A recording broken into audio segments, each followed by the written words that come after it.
A critic is not someone who brings up legitimate concerns or occasionally points out flaws in your logic. A critic is not someone who tells a 300-pound man who hasn't exercised since the Clinton administration that he should lose some weight and maybe get on an exercise and training plan before running a marathon. There is a big difference between a realistic friend and a critic. A critic is someone who tells you that any dream beyond his or her bubble of understanding is ridiculous or impossible.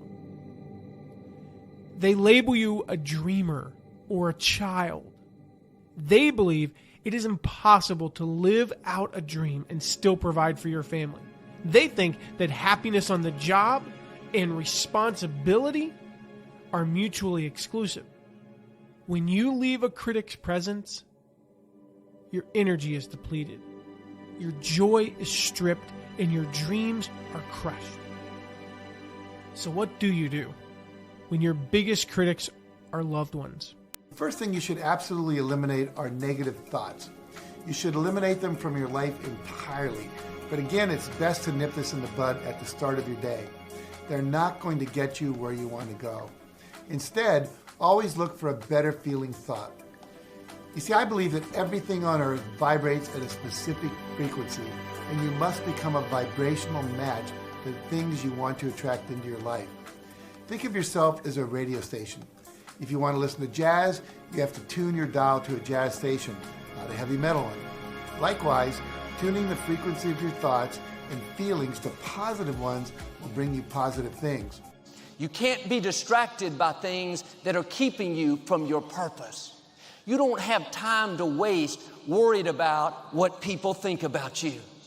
Your time is too valuable to respond to every critic, every negative comment, try to convince people that you really are okay. Those are distractions. Everyone is not going to like you. Everyone's not going to accept you. Quit trying to convince someone to understand you that's determined to misunderstand you. Some people don't want to be for you, and that's okay.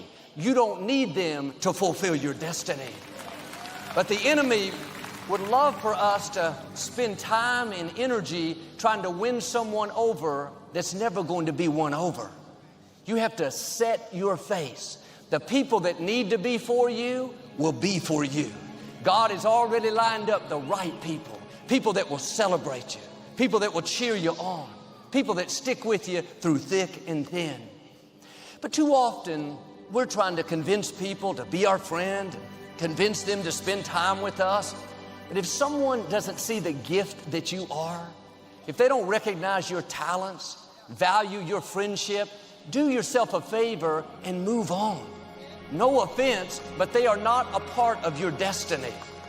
You don't have to play up to people, let them manipulate you, hope that they call. Maybe they'll include you in their group. No, the people God has for you don't have to be talked into liking you. You won't be able to keep them away. They'll light up when you walk in the room. They can't wait to spend time with you. They'll go out of their way to do you favors. Now, don't waste another minute trying to convince someone to like you, to call you, to come see you. If you have to talk them into it, they are not for you. They are a distraction. You have a destiny to fulfill. Your assignment is waiting on you. You can't worry about people that don't want to have peace with you. And I'm all for being nice, but at some point you have to put your foot down and say, you may have a problem with me, no disrespect, but I don't have time to have a problem with you. I don't have time to play petty games to try to convince you that I'm okay.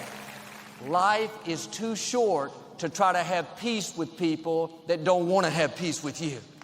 And some of your relatives, you love them, but you have to love them from a distance. Don't frustrate yourself trying to make things happen that they don't want to happen. And that's not being disrespectful, that's being responsible with the gifts God has given you. My nature is to be a peacemaker. I want everybody to be happy. I'll go the extra mile 400 times to make peace. But some people have their own issues. They don't get along with themselves, how are they going to get along with you? They don't like who they are. How are they going to like who you are?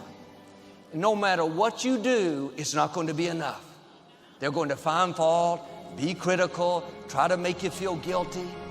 If you keep trying to appease them, keep bending over backwards, spending all your time and energy, all that's doing is letting them control you. Be nice, but don't get distracted trying to have peace with someone that doesn't want peace.